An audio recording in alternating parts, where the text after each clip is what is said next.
یہ کوئی پتہ نہیں ہے۔ بڑے بڑے واقعات گزرے۔ ایک شخص تھا، وہ مؤذن تھا، اس نے 40 سال اللہ کی رضا کے لیے اذان پڑھی، پیسہ کوئی نہیں لیا، 40 سال اللہ پاک کی رضا کے لیے اذان دی، بڑے ثواب کا کام۔ لیکن جب اس کا وقت موت قریب آیا تو کہنے لگا کہ اس قرآن کو مجھ سے دور لے جاؤ، میں اس سے بیزار۔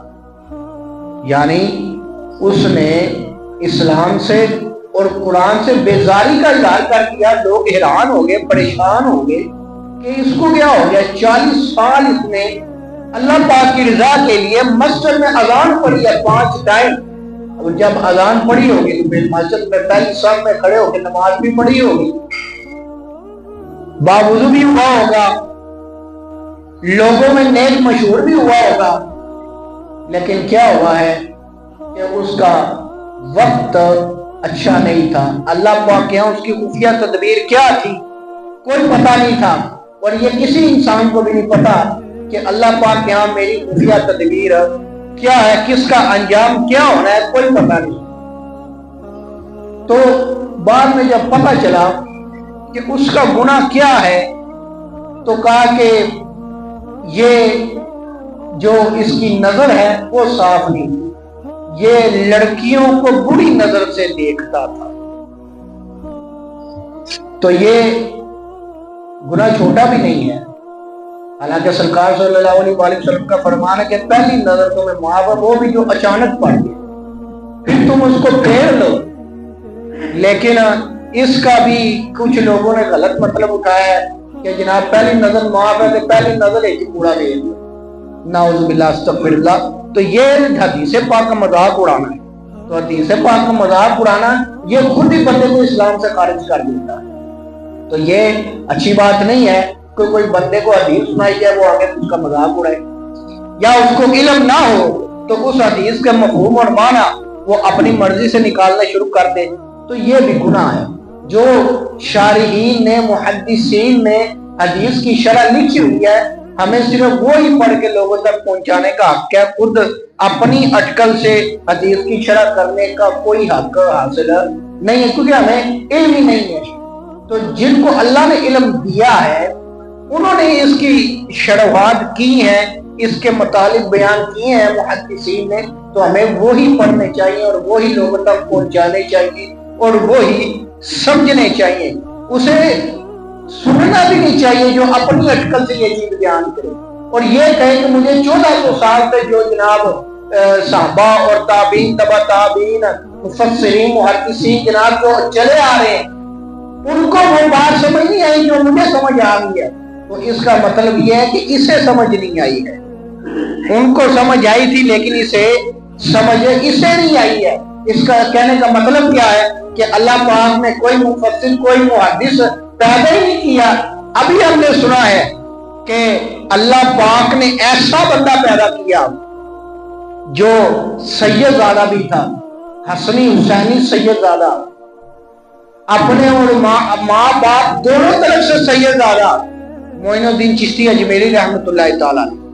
اللہ پاک کیا فرماتا ہے کہ جس سے میں راضی ہو جاتا ہوں پھر میں اس کی آنکھ بن جاتا ہوں جس سے وہ دیکھتا ہے، اس کے کان بن جاتا ہوں جس سے وہ سنتا ہے، اس کی زبان بن جاتا ہوں جس سے وہ بولتا ہے، اس کے پاؤں بن جاتا ہوں جس سے وہ چلتا ہے۔ اب شارحین نے اس کا کیا مطلب بیان کیا ہے، کہتے ہیں کہ اللہ پاک اپنی اسے نورانی طاقت دے دیتا ہے۔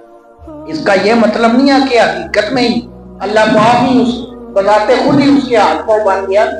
مطلب یہ ہے کہ اللہ پاک اسے اپنی نورانی طاقت دے دیتا ہے کہ جس سے وہ چلتا ہے، جس سے وہ پکڑتا ہے، جس سے جناب وہ دیکھتا ہے۔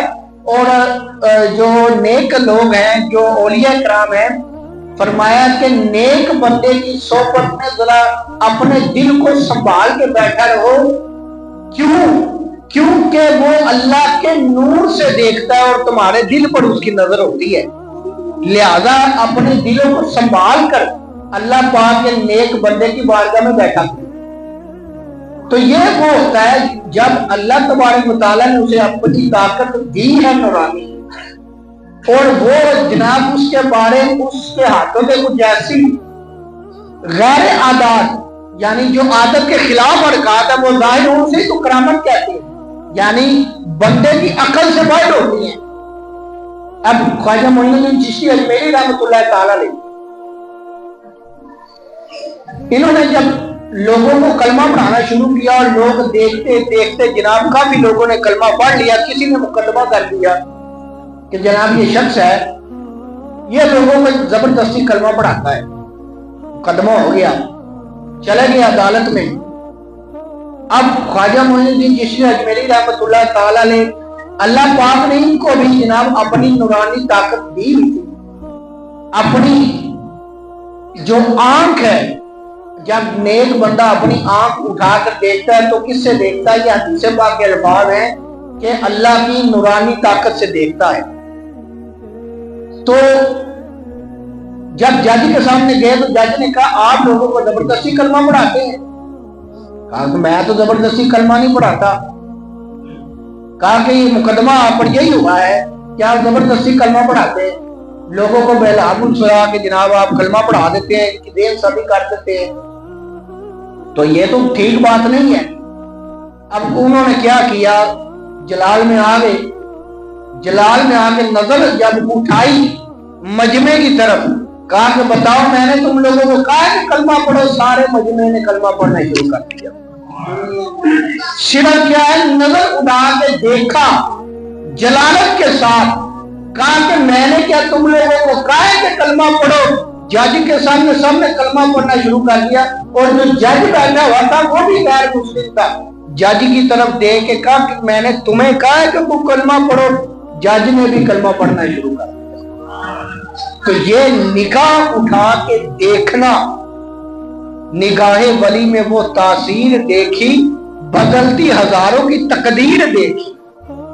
نگاہ ولی یہ کوئی عام چیز نہیں ہے، اللہ نے اس میں اپنا نور رکھا ہوتا ہے، اپنی طاقت رکھی ہوتی ہے، جس سے وہ کسی کے دل پہ نظر ڈالے اور اس کا دل پھیر کے رکھ دے، اس کی کائی پلٹ کے رکھ دے۔ تو یہ کسی نے کیا خوب لکھا تھا کہ نگاہ ولی میں وہ تاثیر دیکھی، بدلتی ہزاروں کی تقدیر دیکھی۔ اللہ تبارک و تعالیٰ سے دعا ہے اللہ تبارک و تعالیٰ ہمیں سمجھنے کی توفیق عطا فرمائے، آمین بجاہ نبی صلی اللہ علیہ وسلم۔ سنت ادا۔